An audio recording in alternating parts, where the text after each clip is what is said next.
Студиябыздан босогосун мекендешибиз Койлубай Ажы Термичек уулу аттап өткөн жылы Меккеге барып, кыргызстандык зыяратчылар үчүн мейманкана акысыз экендигине күбө болгонуна токтолду. Мындан улам каарманыбызда эмне себептен кыргызстандыктар үчүн мейманкана акысыз деген суроо жаралып, өз алдынча иликтөөсүн баштаган. Анын айтымында окуянын чоо жайы Совет убагынын алгачкы жылдарына барып такалат экен. Алла Тааланын насиби буйруп 2013-жылы ажылык сапарга мен ошо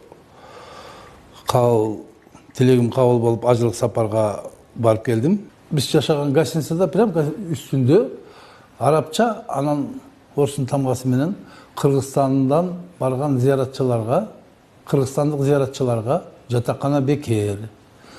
Анан машина менен тамак алып келет, анын капталында да арабча, анан кыргызча жазылуу, кыргызстандык зыяратчыларга тамак аш бекер деп жазып коет. Мени кызыктырды да, эмне үчүн биз акча төлөп койсок ушунун ичинде болсо эмне деп жазбаш керек эле. Анан эмне үчүн бекер деп жазылат? Ушуну кандай кылып билсем деген ой мен абдан түйшөлтү да. Анан мен ошол жердегилерден сурадым да, эмне үчүн силер кандай акча төлөйсүңөрбү? Десем, бөлөктөр төлөйбүз деди. Жаткан гостиницага төлөйбүз, тамак ашыбызга төлөйбүз деди. Анан мен таң калыштуу болду. Эмне үчүн биз келе экен деп. Анан ошол ой абдан түйшөлтү да. Анан биздин гостиницанын жанында мечит бар 500 метр эле. Мечитте күнүнө 5 маал намаз окуйсуң. Анан барып ошол жерде түшкүсүн баян айтат шейхтер. Анан ошондо окуп отурганда шейхтин өзбек переводчиги бар. Анан кимде суроо бар дегенде менде дедим. Менде суроо бар десем калдым. Эмне суроом бар дегенде мен айттым.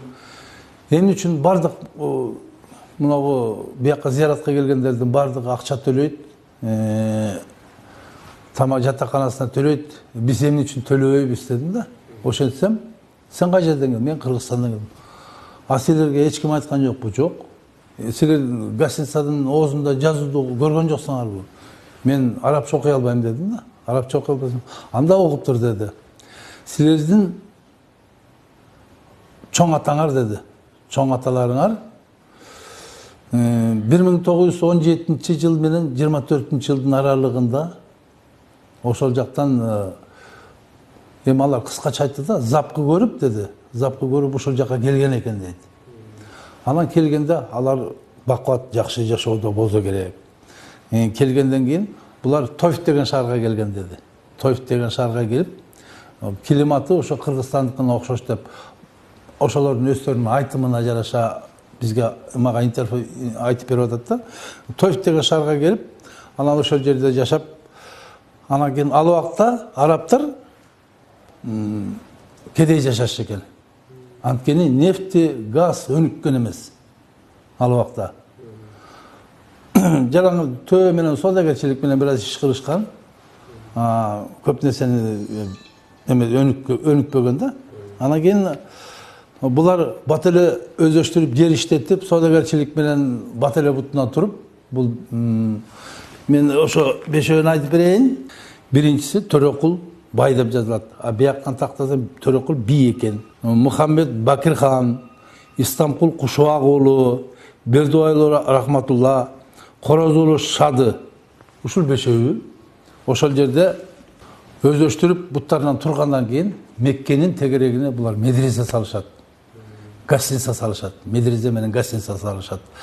Анан ошону иштетип булар өнөгө таябай. Ошол шейх өз айтты. Будан 15 жыл мурун ошолор салган гостиницаны мен өз көзүм менен көрүп калдым. Изнас эткенче ошону көрүп калдым деди. Анан кийин изнас болуп, азыр мына расширение кетпедиби деди.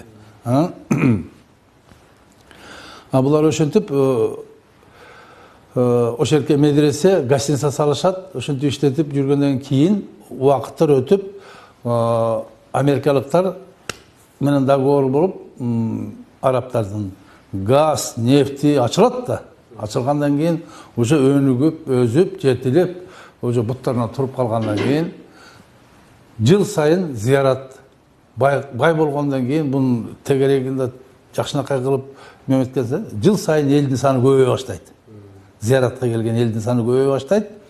Анан эл батпай бараткандан кийин король буларга айтат, бешөөнү чакырып алып, силер муну гостиница менен медресеңерди бизге саткыла. Биз буну износить этип туруп, расширение кылайлык. Ошонткөндө булар айтат, биз акылдашайлы дейт. Анан бешөө акылдашып туруп, королго айтат, биз сатпайбыз дейт.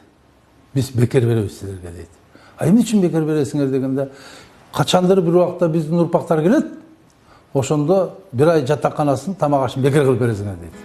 Койлубай ажынын айтымында мындан улам жергиликтүү бийлик шартка макулдугун берип, ортодо түбөлүк келишим түзүлгөн. Ошондон тарта бул келишим күчүндө экен.